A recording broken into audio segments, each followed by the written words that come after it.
Assalamualaikum warahmatullahi wabarakatuh.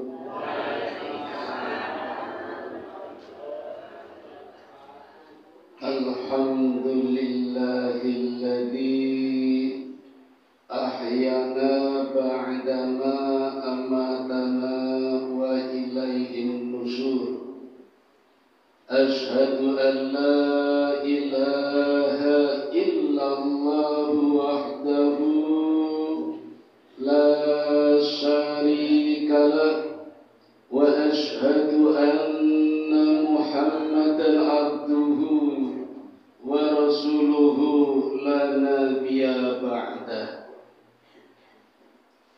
Jamaah pengajian Ahad pagi Mushola Nurul Ummah yang dirahmati Allah, marilah kita panjatkan rasa syukur kita kehadirat Allah Subhanahu wa ta'ala yang tiada jemu-jemunya dengan kasih sayangnya melimpahkan kepada kita berbagai kenikmatan.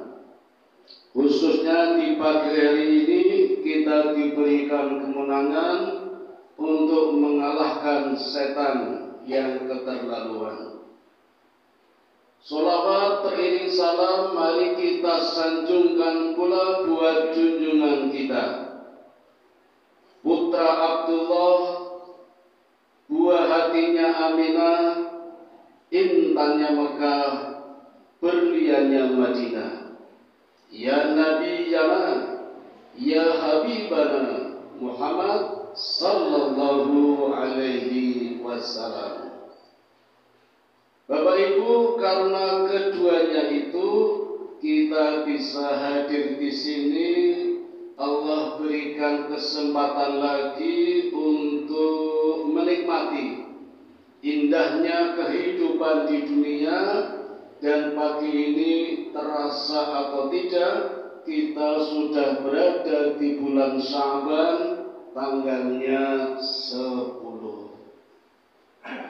Saya berniat akan menyampaikan materi tentang hadisul ifki. Napa Bapak Ibu? Hadisul ifki. Niku napa niku?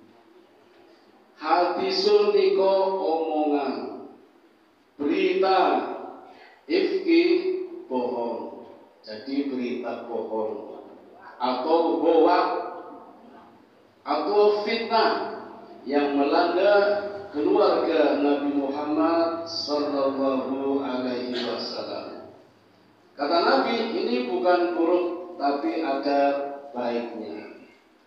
Baiknya di mana? Sabar Bapak Ibu, saya akan menyampaikan dulu kisah perang Bani Mustalik. Karena hadisul ifki ini terjadi saat pulang dari perang melawan Bani Mustalik. Nah, perang melawan Bani Mustalik terjadi di bulan Sya'ban. Maka perang Bani Mustalik merupakan salah satu keistimewaan dari bulan Sya'ban. Maka kajian pagi ini saya mulai dulu dengan pengantar keistimewaan bulan Sya'ban. Mungkin waktunya cukup, kalau tidak dilanjutkan berikutnya.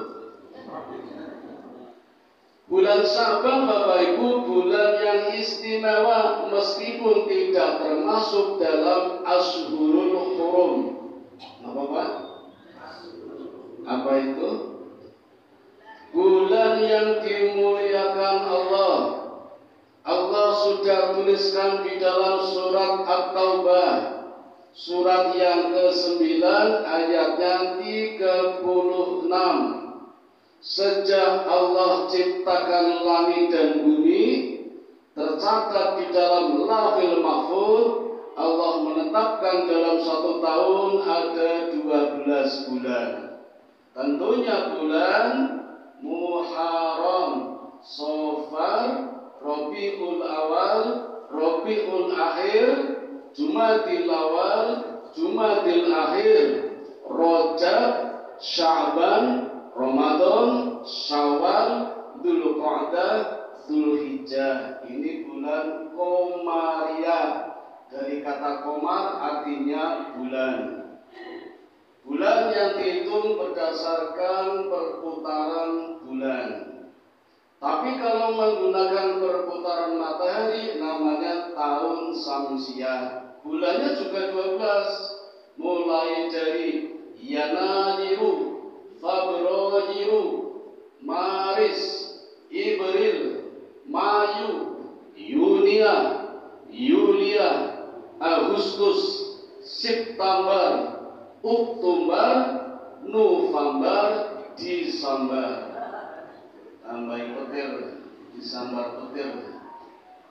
Nah, dari 12 bulan tadi Bapak Ibu yang dimuliakan Allah ada 4. Yang 3 berurutan, Dzulqa'dah, Dzulhijjah, Muharram. Yang 1 bulan melompati 6 bulan, bulan Rajab.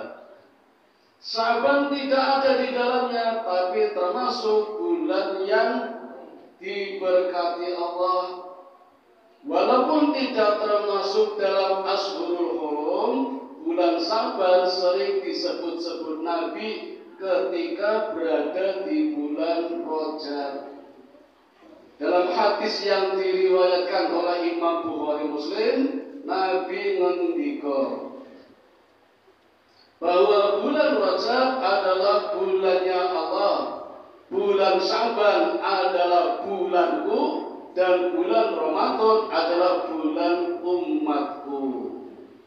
Saya ulangi Bapak Ibu, kata Nabi, bulan Rajab adalah bulannya Allah, bulan Sya'ban bulanku, bulannya Nabi. Pantas saja di bulan Sya'ban Nabi banyak melakukan ibadah lebih banyak daripada bulan-bulan yang lain, terutama puasa. Puasa sunnahnya lebih banyak daripada di bulan lain. Bahkan dalam riwayat lain, Nabi pernah berpuasa 30 hari sebagai persiapan bulan Ramadan. Jadi kalau digabung dengan Ramadan, 2 bulan Nabi berpuasa. Kuat mboten Bu? Gak kuat gak apa-apa. Itu kan amalannya Nabi. Nabi kan punya 3 sifat. Am, khos, khos bil khos. Ini termasuk khos bil khos. Khusus di atas khusus, spesial amalannya Nabi. Tapi kalau bisa ngikuti, monggo. Bahkan Bapak Ibu, ketika bulan Rajab, Nabi senantiasa berdoa. Setiap hari Nabi berdoa, bahkan setiap saat. Doanya ada di dalam hadis yang diriwayatkan oleh Bukhari. Pun apa dereng? Allahumma barik lana. Kalau bulu dari rampung, dari rampung tidak mau makan. Allahumma barik lana fi Rajab wa Sya'ban wa balagna Ramadan.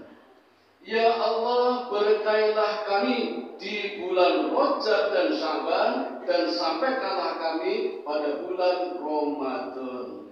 Itu doanya Nabi Bapak Ibu di bulan Rajab kemarin. Sudah lewat 10 hari, ingin doa-doa.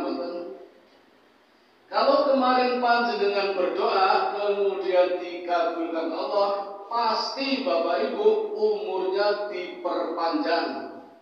Minimal bertemu dengan bulan Ramadan besok, yang tinggal 20 hari lagi insya Allah.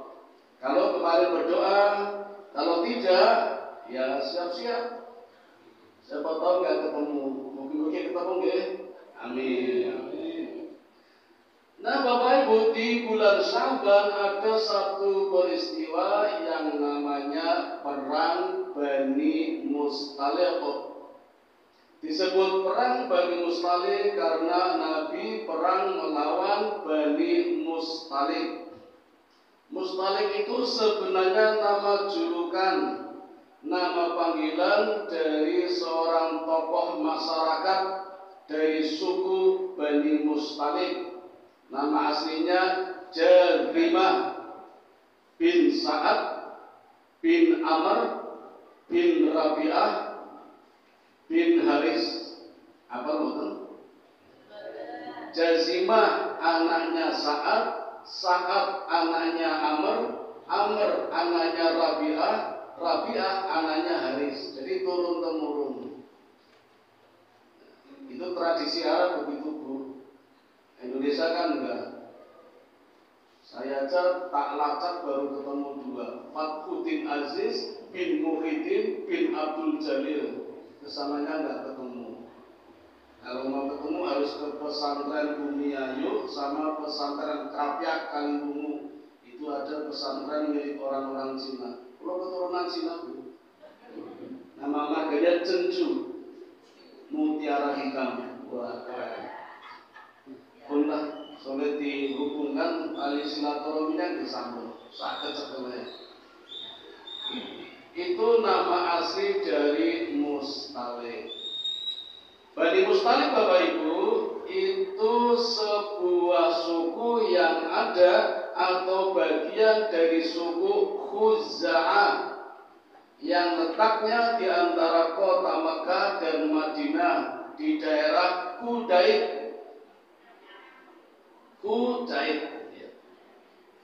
Sebelum Islam datang, Bani Mustalik sudah menjalin hubungan diplomasi dengan suku Aus dan suku Khosraj yang ada di Madinah, dan juga hubungan dagang dengan suku Quraisy. Kebiasaannya menyembah berhala di Madinah, terutama berhala Manat. Kan ada 4, Manat, Lata, Hubal, Uzza. Yang disembah yang Manat, berhala wanita, patung perempuan, namanya Manat. Maka Islam datang, jelas tidak suka, rasa senang, Pak. Sama dengan Quraisy yang dipimpin oleh Abu Jahal, nggak senang Islam datang.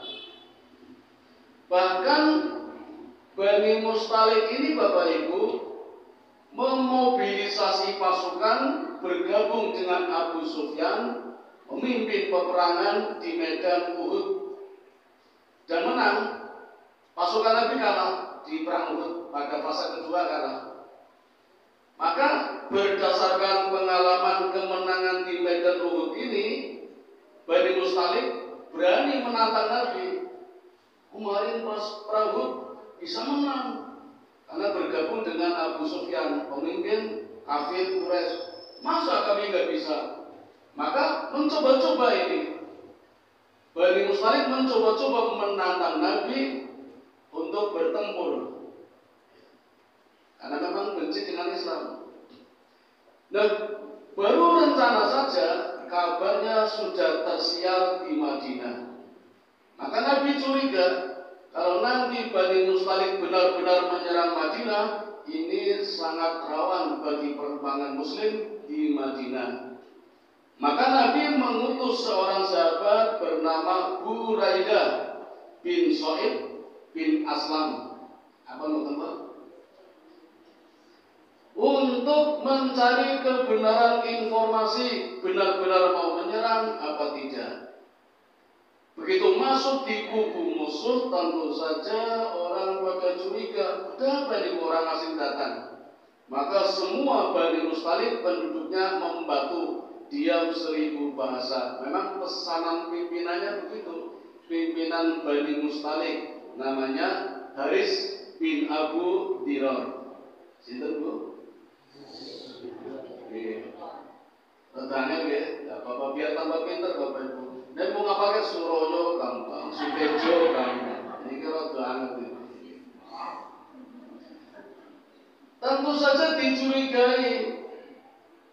Maka Buraidah bin So'id bin Aslam ini menyamar, pura-pura mencari pekerjaan, menjadi pembantunya pimpinan Bani Mustalik, dan diterima.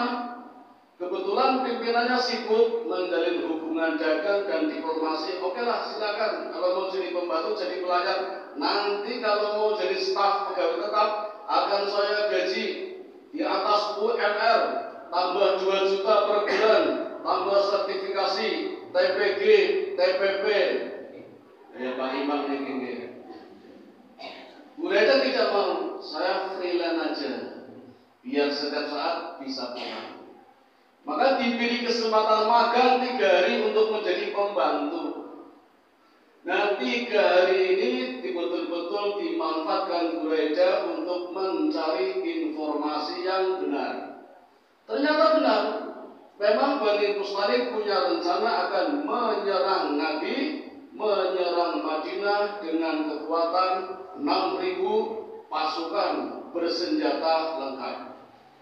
Maka begitu Buraidah mendapatkan informasi yang valid, segera kembali pamitan berbayaran dan pamit menemui Nabi dan langsung menyampaikannya.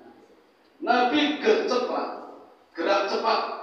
Hari itu juga langsung mengumpulkan para sahabat dan terkumpul 700 pasukan infanteri, pejuang, pembawa tombak dan pedang, ditambah 30 pasukan kavaleri berkuda.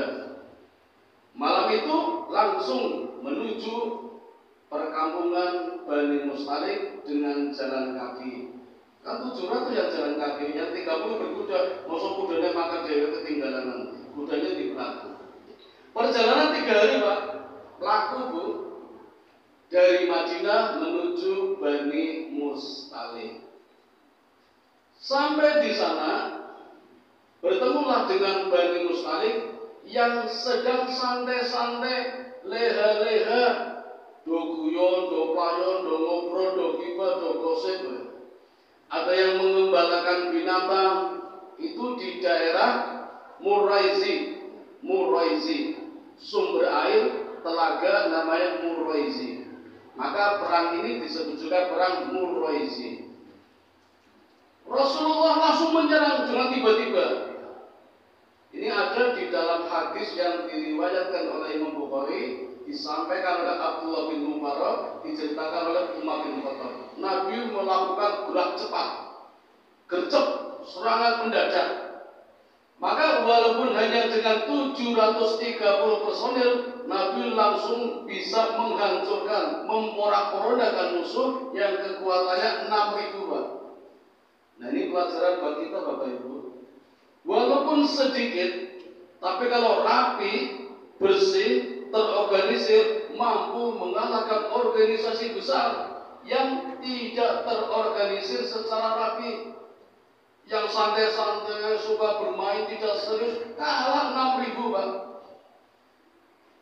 Kalah 6.000 hanya dengan 730, Nabi mampu mengalahkannya dan berhasil menawan 200 keluarga, 2.000 onta, 5.000 kambing, dan ada 10 lelaki yang terbunuh dari Bani Mustalik.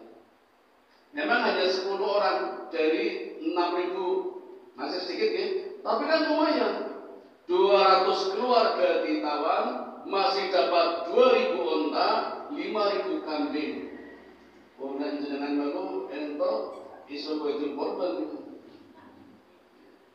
Di kubu Nabi hanya 1 yang terbunuh. Itu saja tidak sengaja, karena serangannya dilakukan malam hari ketika hujan lebat, dikiranya musuh, ternyata bolone dewi. Namanya Hisam bin Sobabah. Sinten Bu? Hisam bin Sobabah itu dari golongan muhajirin, orang yang ikut Nabi hijrah dari Mekah ke Madinah. Yang membunuh itu dari golongan Ansor, orang yang menerima, menyambut kedatangan Nabi, orang Madinah.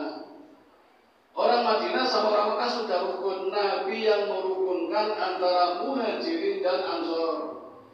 Gara-gara Hisam bin Sobabah terbunuh, saudaranya, kakaknya orang terima, namanya Makis bin Sobabah. Sinten Pak?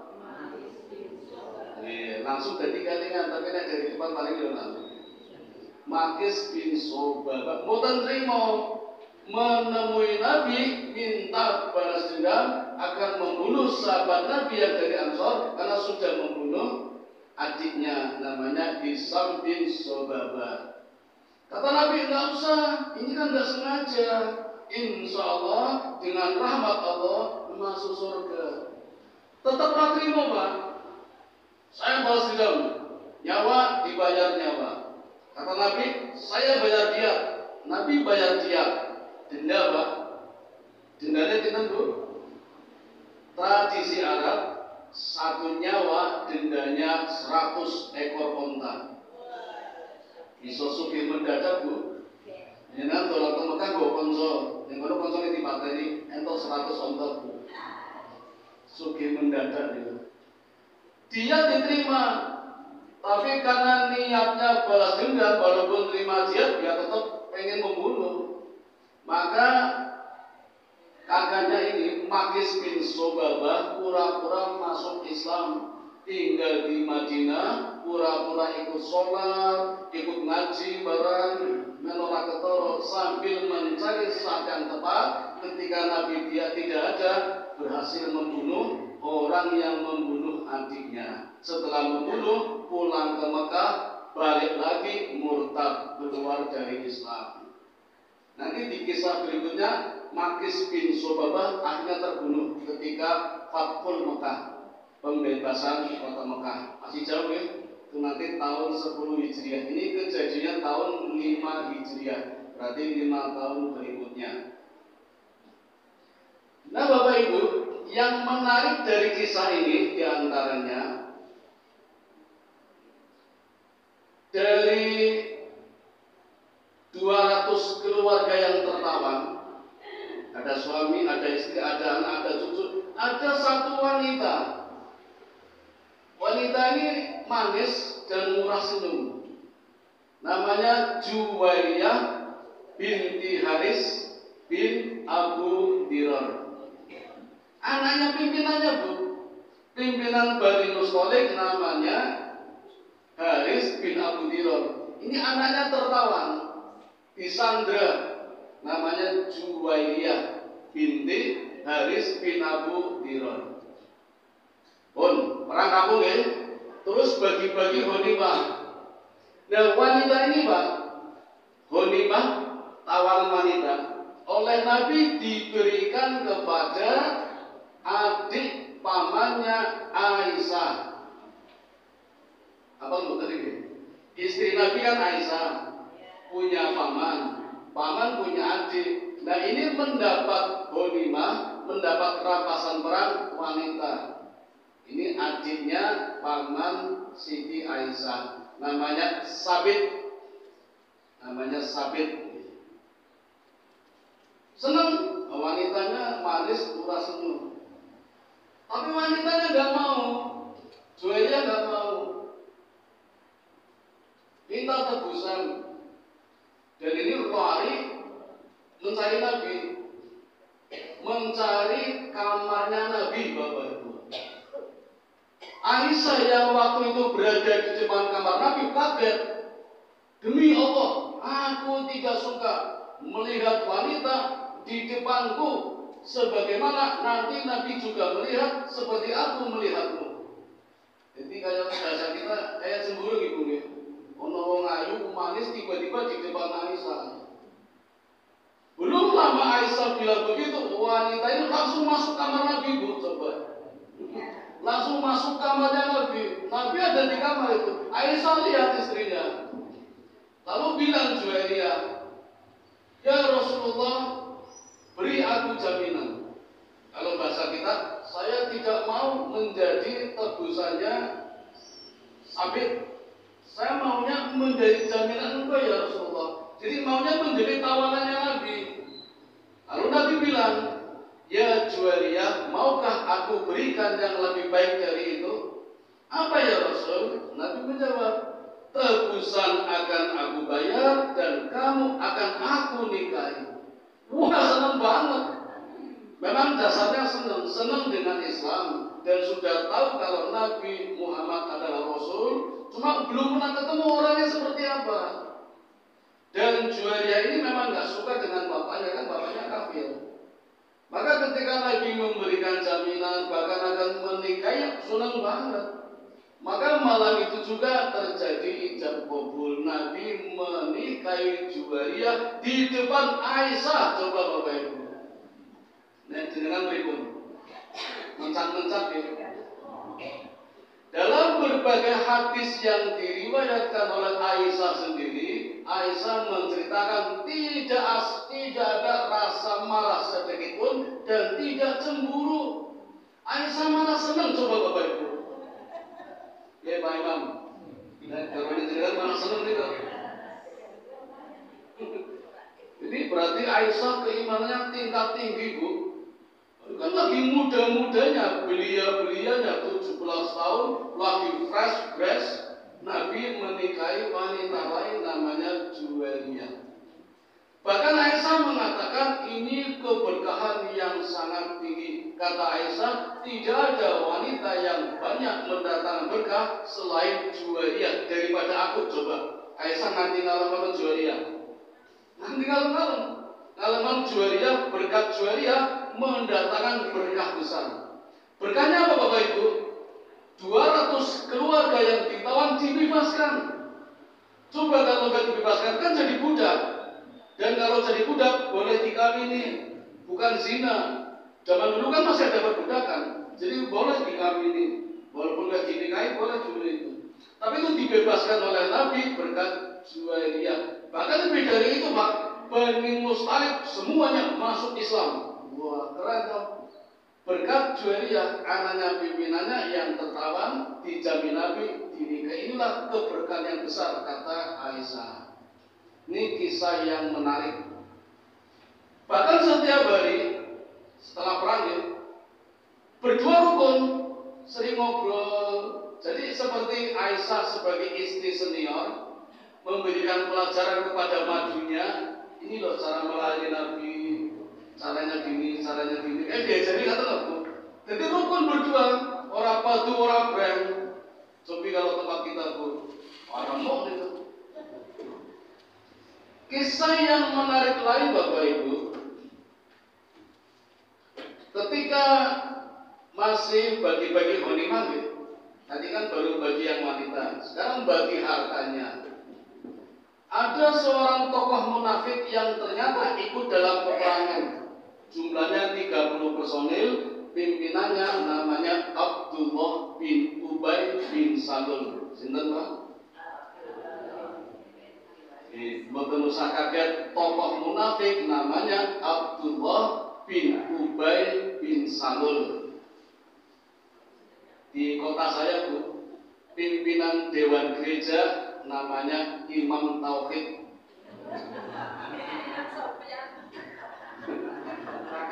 Sekretaris Dewan Gereja namanya Ismail Ishak. Coba kurang nopo. Mending tampil masjid saya namanya Suroyo. Muslim alim, ini Dewan Gereja Ismail Ishak, langsung 2 nabi dipakai semua. Jadi gak usah kaget kalau tokoh munafik namanya Abdullah bin Ubay bin Salul. Orang ini Bu, dulu sebelum Nabi datang, orang terhormat ingin menjadi pimpinan tokoh masyarakat, ingin menyatukan 2 suku yang selalu bertempur di Madinah, suku Aus sama suku Khosraj, tetapi gagal. Gara-gara Nabi datang ke Madinah, Nabi mampu menyatukan. Jadi ceritanya Mary terus gak suka dengan Nabi. Jadi hobinya manas-manasi, termasuk saat Nabi bagi-bagi ghanimah, manas-manasi Ansor, manas-manasi Muhajirin. Apa kata Abdullah bin Ubay? Manas-manasi ini. Hei, anjing-anjing yang gemuk. Wah, ini bahasanya kasar ini. Mboten nggih, Ustaz ngomong kasar nggih. Ini sangat sepuluh. Ini Abdullah bin Ubay tak contohkan itu. Jadi manasi wong Muhajirin karo Ansor. Nanti kalau sampai di Madinah yang kuat akan mengusir yang lemah. Ini kan nggak jelas bahasanya. Yang kuat siapa, yang lemah siapa. Kan bisa jadi Ansor ngusir Muhajirin, Muhajirin ngusir Ansor. Salah sendiri ngopeni anjing gemuk, nanti makan kita. Kan aneh tuh bahasanya ini. Orang munafik banget gitu Pak. Bahasanya ini aneh, orang jelas memang. Jadi ngapunten kalau diantara kita ngomong orang jelas, jangan-jangan boten ngomong ini. Orang ini. Alhamdulillah orang ini. Sedemikian rupa hampir terjadi pertikaian antara dua suku besar Muhajirin dengan Ansor. Ada Nabi Bu, Nabi itu ada coba. Apalagi kalau nggak ada Nabi. Memang orang ini yang orang namanya orang munafik ya. Gawene ngaten niku. Malas-malasi men patu, men romo, men tarung niku. Padahal ada Nabi. Dan perang udah selesai, menang telak coba. Dapat kambing 5.000, dapat onta 2.000, tapi pengen gawe kisruh ini. Itu Abdullah bin Ubay. Melihat suasana seperti ini, maka Nabi biar orang nggak penasaran ada apa. Nabi langsung memerintahkan segera pulang kembali ke Madinah. Maka rombongan segera pulang dan tidak berhenti Bapak Ibu. Biasanya Nabi kalau pulang dari perang itu menjelang maghrib sudah berhenti, pasang kemah. Nabi tidak, jualan terus sampai tengah malam jam 2 baru berhenti pasang kemah, dan para sahabat karena saking lelahnya langsung tertidur. Tujuannya Pak? Tujuannya biar gak banyak ngomong. Nanti kalau ngomong salah tarung lagi, padu lagi. Berarti Nabi caranya gitu, membuat orang munafik gak sempat menebarkan isu lagi, dibuat lengah sampai di tempat tidur istirahat semua. Tapi ada seorang sahabat menghadap Nabi namanya Husain. Ya Rasul, tidak seperti biasanya. Oh berhenti. Nabi cerita sengaja biar tadi nggak ramai, dibuat lelah sampai di sini tidur semua. Ada Pak ya Rasul cerita kalau Abdullah bin Ubay tadi bilang gini, apa kamu nggak dengar? Tidak ya Rasul. Lalu Husain bilang, ya Rasulullah, izinkan aku menebas batang lehernya. Itu orang terhina ya Rasul. Memang keluarganya begitu. Dari dulu di Madinah juga gitu. Kalau Rasul mengizinkan aku, saya bunuh dia. Itu Husain. Itu dulu Pak, saya kira orang-orang cekel deh. Dulu seperti itu. Kata Nabi, jangan. Aku tidak ingin mendengar kalau aku membunuh sahabatku sendiri. Coba Pak, orang munafik, jahat, saingannya Nabi mengatakan dia sahabatku. Jangan sampai orang tahu, terus aku dikira membunuh sahabatku. Jadi jangan, biarkan saja. Nah, pasukan jalan lagi Bapak Ibu. 2 malam ya. 2 malam ini. Tinggal 1 malam, nanti sampai di Madinah. Nah, ada kejadian Bapak Ibu. Saking capeknya perjalanan jauh walaupun menang, kemudian istirahat, tertidur. Pasukan panjang ya. Yang jalan kaki kan 700, yang meninggal 1. Masih bawa 2.000 onta, 5.000 kambing ya. Bawa istri lagi kan, istrinya 2, Aisyah sama Juwairiyah. Itu di atas punggung onta dibuat keranda pakai korden kain, namanya sekedut. Terpisah Aisyah sama Juwairiyah di tengah, Aisyah di belakang. Dan saat istirahat Bapak Ibu, Aisyah ingin buang hajat, turun dari onta. Sahabat lihat, oh Aisyah turun, istri Nabi buang hajat di AB, di WC umum, di padang pasir. Dulu nggak ada WC umum, jadi cari padang pasir. Kemudian Aisyah kembali naik elevator. Sahabat lihat, oh sudah kembali. Tiba-tiba ketika Aisyah meraba dadanya, kalungnya nggak ada. Aisyah punya kalung, namanya merjan difar. Merjan itu berlian yang warna-warni kelap-kelip difar. Jadi yang mahal. Itu kalung pemberian ibunya ketika menikah dengan Nabi Muhammad. Jadi sebagai hadiah. Ini kok hilang Bu? Lalu Aisyah balik lagi ke tempat WC umum, turun dari ontanya, sahabat gak lihat. Setelah kalung ketemu, tapi udah pada kecil ya, Aisyah kembali, pasukan sudah nggak ada, udah jalan itu. Karena sahabat nggak tahu kalau Aisyah turun lagi. Dan Aisyah sendiri menceritakan bahwa di dalam hadis, waktu itu wanita-wanita Arab itu badannya ringan-ringan, kecil-kecil karena kurang makan. Termasuk Aisyah sendiri berat badannya cuma 40 kilo.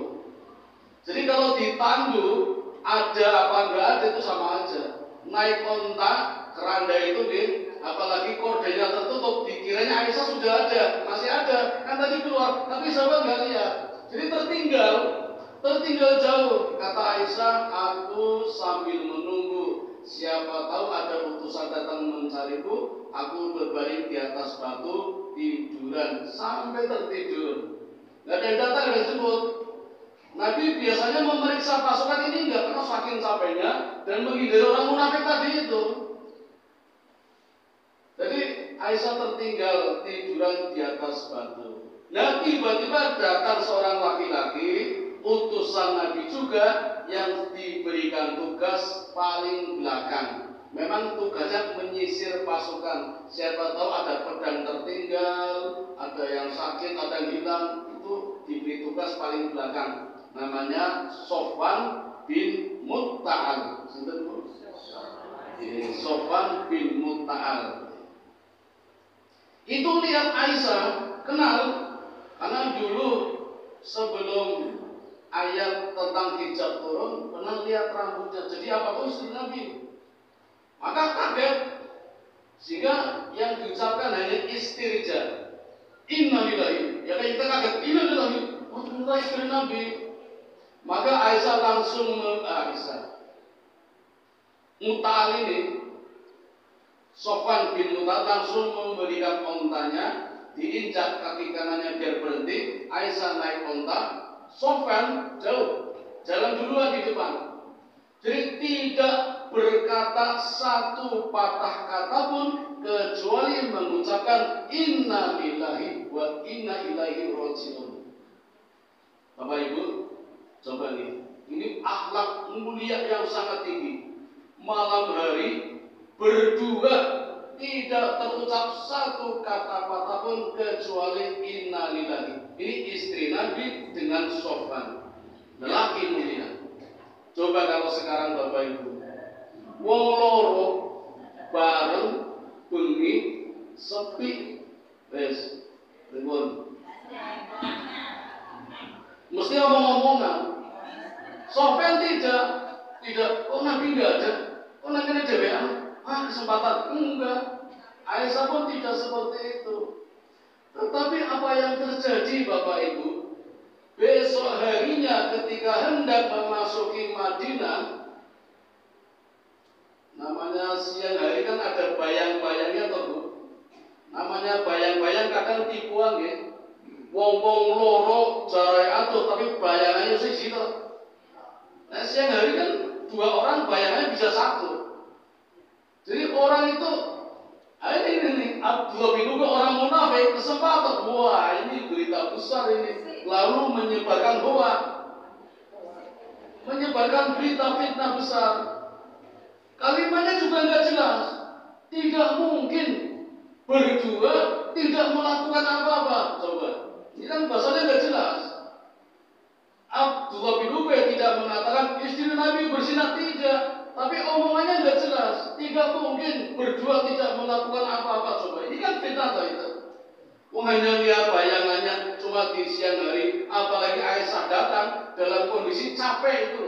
Capeknya karena perjalanan jauh dan ditinggal, bukan karena berhubungan, kan tujuannya berhubungan. Nah, berhubungan kesal. Tujuannya seperti itu. Dan Aisyah sendiri Bapak Ibu begitu sampai di Madinah langsung masuk kamar karena capek dan sakit 1 bulan. 1 bulan sakit Bu. Jadi anggapan orang-orang kafir, orang-orang Madinah juga, dikiranya habis terjadi sesuatu perbuatan yang tidak diinginkan, perbuatan maksiat. Itu disebarkan beritanya sampai sahabat-sahabat Nabi, apa ya? Nabi sendiri juga curiga, maka tidak seperti biasanya. Biasanya kalau ketemu Aisyah pakai sayang-sayang, pakai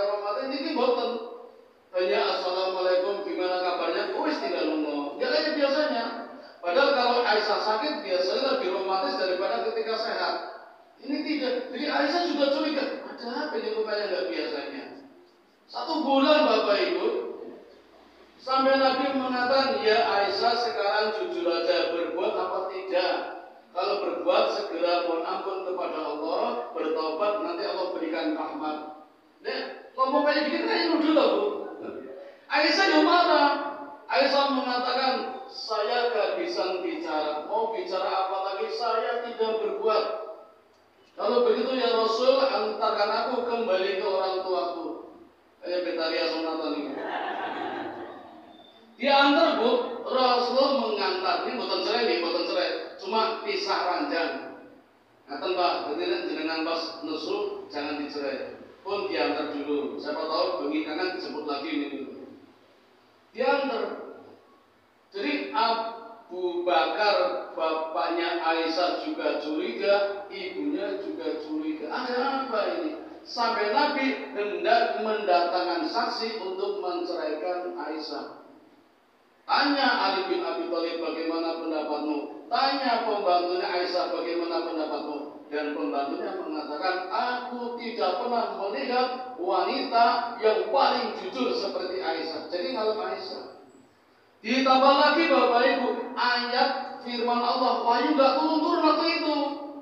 Jadi Nabi juga, jangan-jangan Allah nggak suka sama aku. Ayat nggak pernah turun. Biasanya Allah sering menurunkan, wahyu nggak turun-turun. Maka pada saat sangat kritis turunlah firman Allah surat An-Nur. Surat yang ke-24 ayat 11 sampai 36. Cukup banyak Ibu. Berapa ayat berarti? 25 ayat sendiri. Ditambah surat Al-Munafikun. Monggo nanti dibuka nih. Isinya tentang apa? Tentang orang-orang munafik ya, munafikun. Yang An-Nur itu cara menyelesaikan masalah kalau ada fitnah, terutama fitnah perzinahan. Dengan ayat ini Allah bebaskan, Allah bersihkan nama Aisyah yang tidak berbuat. Dan orang yang menuduh kena hukumannya. Jadi nggak main-main Bapak Ibu. Orang kalau mau bilang itu zina, itu selingkuh, itu nggak main-main Bapak Ibu. Di Indonesia mungkin aman, tapi di Allah memberikan azab yang pedih. Orang kalau mau menuduh orang berselingkuh harus ada 4 saksi. Dan 4 saksi ini kalau ditanya jawabannya harus sama. 4 saksi ini tidak dikumpulkan jadi satu, tidak dipisah-pisah. Ditanya satu persatu jawabannya harus sama. Kapan kejadiannya, di mana, dengan siapa. Kalau beda tidak sah saksinya. Dan kalau tidak sah saksinya itu dihukum. Ya kayak di tempat kita dibebaskan, enak banget, nanti terasa lagi, nanti fitnah lagi. Sana enggak dihukum Bapak Ibu, dan hukumannya 80 derah. Cambuk Bapak Ibu 80 kali. Ini boten mana kayak Indonesia nih. Mulanya banyak fitnah di Indonesia, enggak dihukum Pak. Jangan kaget Bapak Ibu, Indonesia peringkat pertama orang yang paling cerewet di medsos. Indonesia ini di WA, di Facebook, terus paling cerewet orang Indonesia ini. Peringkat 1 dunia ini. Gosip, bowak, itu Indonesia ini. Nah Bapak Ibu, nama Aisyah dibersihkan kembali. Dan menurut Allah ini baik. Kalau kita kena fitnah orang kan gelisah tuh. Mungkin harga diri turun, semua masyarakat, padahal nggak berbuat. Tapi kata Allah baik. Baiknya di mana? Untuk memperkuat iman kita. Iman kita jadi kuat. Dan ada kejelasan. Kita jadi tahu mana orang munafik, mana orang yang beriman. Kita jadi tahu. Seperti doa yang sering kita baca biasanya setelah pembelajaran. Di SD itu diajarkan betul. Allahumma arinal haqqa haqqa warzuqna ittiba'ah wa arinal batila batila warzuqna ijtinabah. Ya Allah, tunjukkanlah kepadaku bahwa yang benar tampak benar. Berikanlah kekuatan kepadaku agar aku dapat melaksanakannya. tunjukkanlah kepadaku bahwa yang batil tampak kebatilannya, berikanlah kekuatan kepadaku agar dapat menghindarinya. Dengan kejadian ini kelihatan jelas orang beriman dengan orang munafik. Itu hikmah kejadian ini. Kalau panjenengan difitnah Bapak Ibu, jadi kelihatan mana orang yang imannya kuat, mana yang sering gosip, sering menyebarkan, kelihatan guys. Becik ke titik, olok ke torol, dan kelihatan. Jadi ada hikmatnya. Pun merasa dipateni, merasa dibunuh. Bila perlu bu sing fitnah jenengan kayak sumbangan nopo, nanti dia mesti. Nah si cerewet aku bangetan 203. Pun itu hikmahnya seperti itu. Lebih dari itu Bapak Ibu, itu kalau menurut saya seperti ngecas iman. Kan kita punya iman di Bapak Ibu nih. Iman kita beda dengan malaikat yang wala yasidu wala yang kusut, tidak bertambah tidak berkurang. Iman kita juga bukan seperti Nabi yang selalu bertambah wa yasidu wala yang kusut. Nabi imannya selalu bertambah, nggak pernah berkurang. Kita juga bukan setan yang imannya selalu berkurang, tidak pernah bertambah. Wala yasidu wa yang kusut, itu imannya setan. Kita bukan setan, bukan malaikat, bukan nabi, maka iman kita bisa bertambah, bisa berkurang. Wa yasidu wa yang kusut. Dipakai apa tidak, HP yang kita miliki pasti nanti baterainya habis. Kayak iman kita. Maka sebelum habis dicas. Ngecasnya pakai persoalan, pakai masalah, pakai musibah. Nabi kalau kena musibah imannya bertambah. Kita kan belum tentu. Maka jadikan masalah untuk ngecas iman. Sama dengan HP juga, kan harus diisi pulsa. Pulsa itu berbatas. Saatnya kuotanya habis harus diisi. Kalau nggak diisi nggak bisa buat SMS, nggak bisa WA, nggak bisa nelpon. Sama dengan iman kita, kalau tidak diisi ulang, tidak registrasi, nanti imannya diblokir. Kalau iman kita diblokir, nggak bisa masuk surga, nggak bisa ketemu Allah, nggak bisa ketemu Nabi.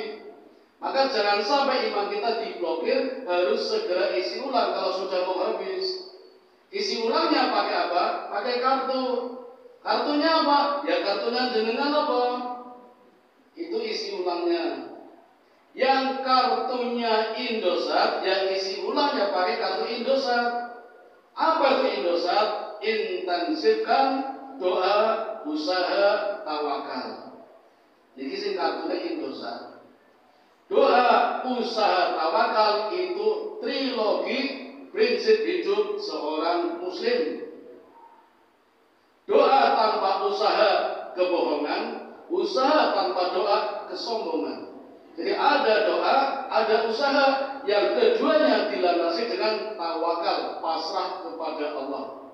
Kalau kita rajin berdoa, kita rajin berusaha dan tawakal, maka iman kita bertambah. Itu isi ulangnya Pak, yang kartunya Indosat.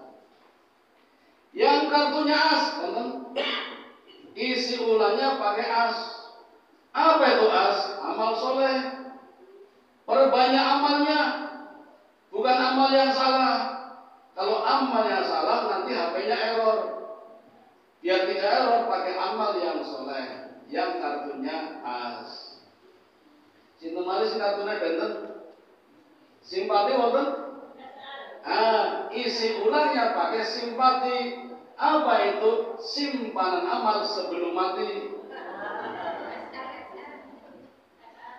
SL extra lila. Sekarang banyak orang gak ikhlas, nyumbang disebut-sebut, ya memang boleh, tapi jangan semuanya. Sekarang saatnya lillah, seperti janji kita ketika sholat di dalam doa iftitah. Inna sholati wa nusuki wa mahyaya wa mamati lillahi rabbil alamin. Ikhlas. Ada amal yang boleh disiarkan, tapi ada amal yang harus disenyapkan biar tidak habis besok. Itu extra lillah. Wonten malih? 3. Sing tangaran dulu. 3. Tingkatkan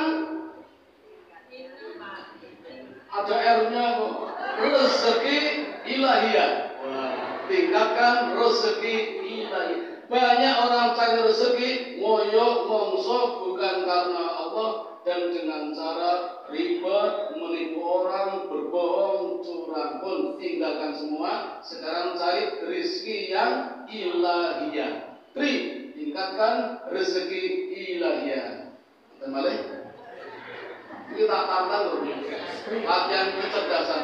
IM3, IMMM, imannya mantap, manfaat, maslahat.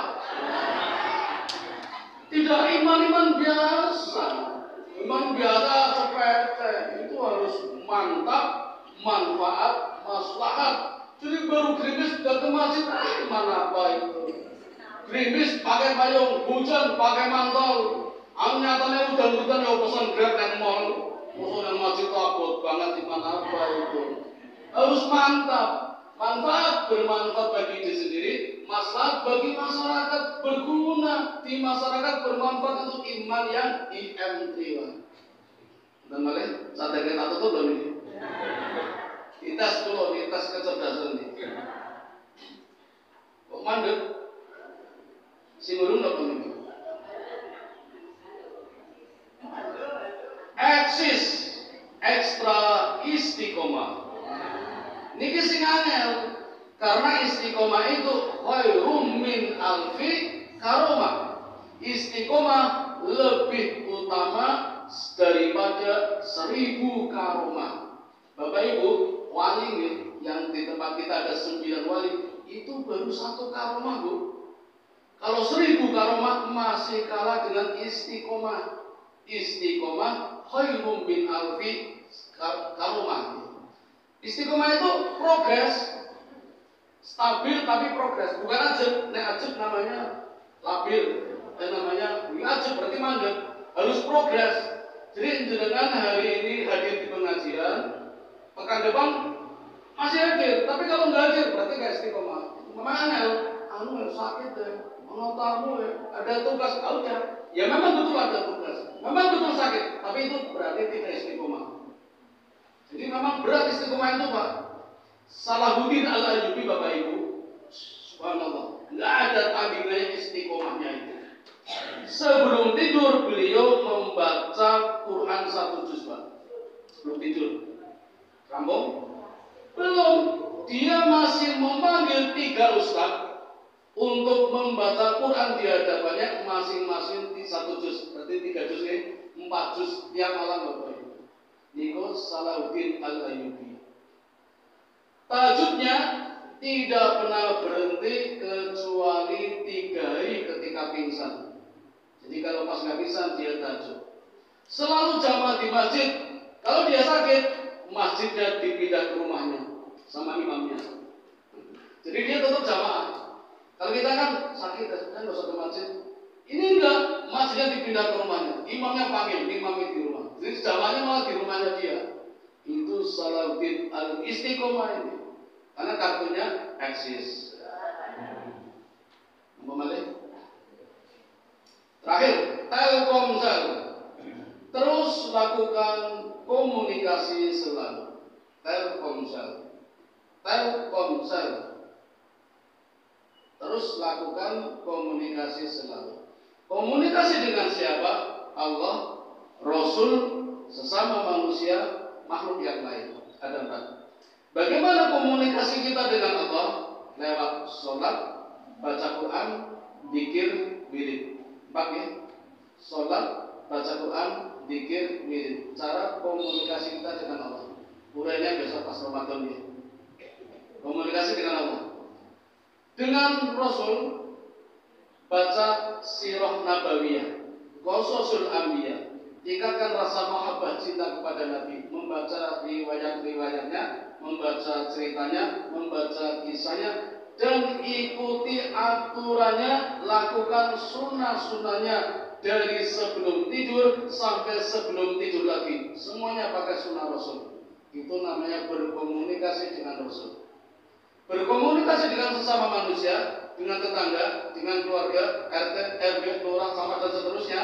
Caranya muhasabah, muamalah, silaturahmi. Itu caranya. Dengan makhluk lain, apa yang ada di rumah kita, mulai dari kucing, ayam, bebek, manuk, kecoa, color, kalajengking, dan macam-macam ya, itu perlakukan dengan baik. Jenengan memang gak suka color, kadang kaget durit, wow, ganti kalimatnya dengan Allahu Akbar. Orang kesusu tidak dipakai. Sana yang paling hidup loh Bapak Ibu, langsung mencolok. Itu hikmahnya Bapak Ibu mengajarkan kepada kita agar selalu ingat kepada Allah. Orang langsung tidak kecuali untuk berjiji. Itu kita diminta mengganti teriakannya dengan kalimat Allah. Masya Allah, innalillahi. Itu malah berpahala daripada minta kecuali. Dan juga makhluk-makhluk yang lain. Teh orang iso makani mending rasa ngopengi. Ada dalam hadis wanita muslimah masuk neraka gara-gara lupa tidak memberi makan kucing yang kelaparan, bahkan mengikat dengan tali sampai mati. Padahal wanita solihah. Sebaliknya ada PSK, atas ya, wanita tunasusila masuk surga Pak, gara-gara memberikan minum kepada anjing yang kehausan. Wanita ini lihat ada anjing muter-muter sumur ngopo, kehausan, maka dengan terompahnya sandal simbolnya cukup ini nyeduk banyu naik ke anjing, selamat gak jadi mati anjingnya. PSK ini masuk surga. Pun anjing jadi wanita soleh jadi PSK. Ya mesti jadi wanita soleh ini boten mateni kucing dan makhluk-makhluk yang lain. Demikian Bapak Ibu bagaimana cara berkomunikasi dengan makhluk lain, dengan sesama manusia, dengan Rasul, dan dengan Allah. Ini cara ngecas iman. Cepat atau lambat, sengaja atau tidak, mungkin kita akan kena musibah, terutama fitnah dari tetangga kita, dari saudara kita. Nabi mengajarkan, Allah juga memberikan pelajaran lewat surat An-Nur ayat 11 sampai 36. Ini pelajaran buat kita bila terjadi hadisul ifki, berita hoak, fitnah dan sebagainya. Demikian yang dapat kami sampaikan. Mohon maaf kalau ada kekeliruan, mudah-mudahan ada manfaatnya. Bila ada pertanyaan boleh langsung atau nanti setelah ditutup juga boleh. Kalau tidak ada pertanyaan boleh juga menjawab pertanyaan. Saya kembalikan kepada pembawa acara. Berdoa. Monggo Bapak Ibu kita berdoa bersama-sama. Mudah-mudahan Allah selalu memberikan kebaikan pada kita semua. Allah hadiriyah wa syafa'atillahi rasulillahi sallallahu alaihi wasallam. Al-Fatihah. A'udzu billahi minasyaitonir rajim. Bismillahirrahmanirrahim. Alhamdulillahi rabbil alamin.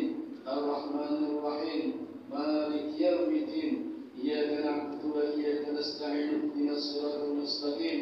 Siratal ladzina an'amta 'alaihim ghairil maghdubi 'alaihim waladdallin. Amin. Allahumma shalli ala sayyidina Muhammad wa ala ali sayyidina Muhammad. La ilaha illa anta subhanaka inni kuntu minadh dhalimin. Allahumma ighfir lil muslimina wal muslimat wal mu'minina wal mu'minat al ahya'i minhum wal amwat innaka sami'un qaribun mujibud da'wat wa qadiyal hajat wa hadimul lazat wa qati'us syahwat. Allahumma inni as'aluka ilman nafi'a wa rizqan thayyiban wa amalan mutaqabbala. Allahumma inni as'aluka al-huda wa tuqa wal afafa wal ghina. Allahumma ja'alni syakura waj'alni sabura waj'alni fi 'ainin sahira wa fi a'yunin nasi kabira. Rabbana dhalamna anfusana wa illam